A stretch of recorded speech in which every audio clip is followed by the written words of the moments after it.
Welcome to Over Coffee. I'm your host, LaRayia, a business owner, artist, and Atlanta transplant, but a true New Yorker at heart. When I'm not running my shop or working on my latest art piece, I'm brewing the perfect cup of coffee or talking to people who inspire me. What was your mother's name? Carolyn. Carolyn. Yeah. Have you ever seen her in dreams, or do you feel like there's, something in nature that you know is a message from her? Yeah, I see my mom all the time, especially when I need her most. Mm-hmm. When there's just times when you just need a mothering. Mm-hmm. Especially finishing the book, all these other cool things. I've been so appreciative for all the love that I've received, but there's just times that you just want to talk to your mom. Mm-hmm. And so she always just pops up in my dream state. And what's so cool about it, and I think it's because I'm a lucid dreamer, I'm always aware that I'm dreaming. Mm-hmm. I'm always aware that when I wake up, she's not going to be there. And so I try my best not to move my body while I'm asleep so I can stay asleep longer. But she always pops up. And I think that's just true that for that motherly energy, she always just wanted to be by our side. And so I think in my dream state, she's reminding me that I may not be physically here, but I'm right here on your left, right, front, and back. I got you. That's beautiful. To have that connection and to be able to have that in dreams, right? Yeah. To visit that space. What is the one thing in your childhood that she subconsciously prepared you for in life? Oh my gosh, because I am a heart outside of the body. I love deeply, and I'm a big, big feeler. My mom always wanted to protect me from my big feelings and me just believing that everybody has good in them. Mm-hmm. She would always tell me, yeah, that's true, but there are some people that you're going to meet that will not have your best intentions at heart. And at first, when I was young, I thought she was just being too hard on everyone, but she was true. She was right. And so she was trying to protect the innocence that I had, because she know that there is a world out there that's not so innocent and that would eat that up. Yeah. And so she was just trying to be my protector, but I often felt that she was just being too hard on people. But she was absolutely right. She was right. She was right. She knew. She knew. Yeah. The moms be knowing. They always know. They always know. Yeah. It's kind of crazy. Yeah. They've done it a couple times, you know? Yeah. My question to you, because I think it's anytime I hear just stories about mothers and where we come from, I can't help but think that all that she poured into you is the reason so many people benefit from the love you have, from how you show up. How did you go from Mississippi to Atlanta to your name every time I look up? How did this happen? Did you know you were coming here to build the village? I had no idea, and I'm grateful that I didn't know. I think that purpose continues to be revealed when we know exactly what to do with it. I think we get little breadcrumbs to allow us to be comfortable in our light and in our gifts. But when my passion, and it's still my passion, I spent time with students this morning. I love kids. So if you would have asked me 15 years ago, I wanted to open schools all over the world. And so when I was in Mississippi, I was teaching and trying to shift the experience of young people to let them know that more is possible. And so when it was time for me, I knew that I eventually wanted to move to Atlanta because I just thought Atlanta was such a beautiful hodgepodge, a beautiful culture. And also the evidence of what it means to be Black, be resilient, be proud, be communal. I knew that I had to get to Atlanta eventually because when I visited here, when I was looking at graduate schools, I was just blown away. I'd never seen anything like Atlanta before. And I remember telling my mom, I was like, I got to live there one day.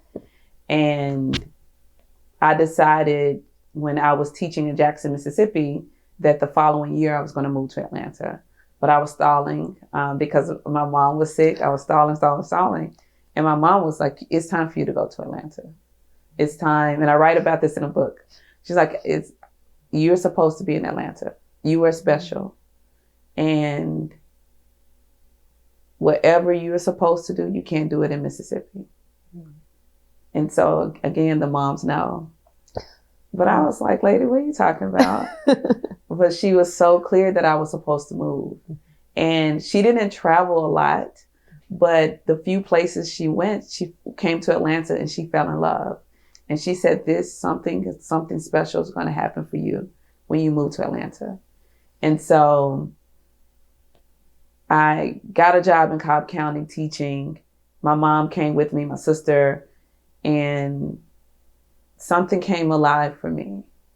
And it came alive in such a way because I loved being a teacher.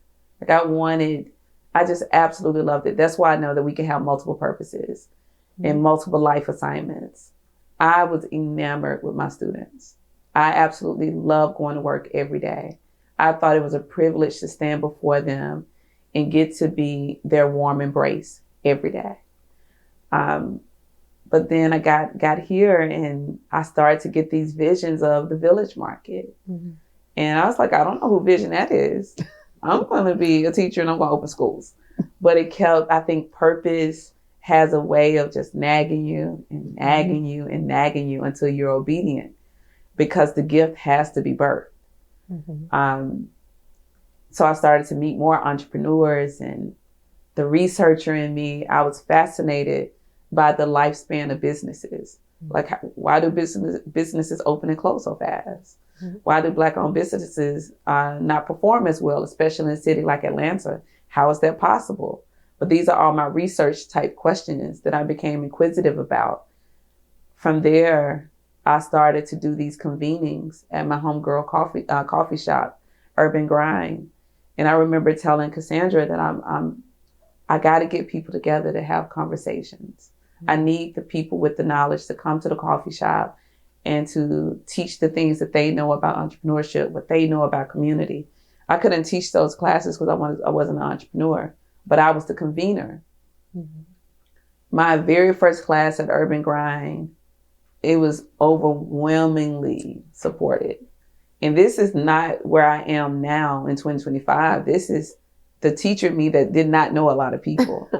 Yeah, I didn't know a lot of people in Atlanta at all. But I started to tell people that I'm going to have this gathering. And if you want community, and if you want your business to do well, I'm going to bring you the people. But by the 4th or 5th class, I remember, because I had a clear vision of creating a Village Market, I told the audience that, by show of hands, how many people, if I create a marketplace for you, would you be ready? Because I felt that what we can do to keep our businesses afloat and get to a place of thriving, you just need the community behind that business. And so folks' hands shot up, and I was like, oh, great. I'm creating a Village Market that's going to launch next month.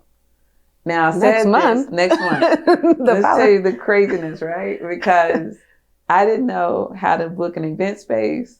I didn't know nothing about doing the vision that I had in my mind. I just went with it. And every day I would engross myself in learning more.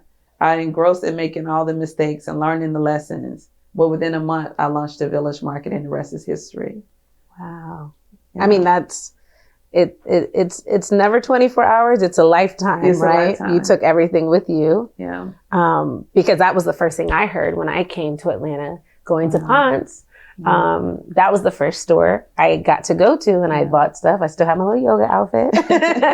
And I loved it. Like, when I saw that, I was like, who is this? Who's doing this? This is incredible. Seeing just one place that had everything that I would want in love, to see that I saw the heart you put into it, the community. And I think even now, thinking about 3 years, thinking about now where we are as far as our presidency and what we're going through, and just DEI, right? Yeah. Because one of the things I thought of is, this is why places like yours have to exist. Yeah. Thank you for listening to this episode of Over Coffee. Follow, like, and subscribe for more episodes.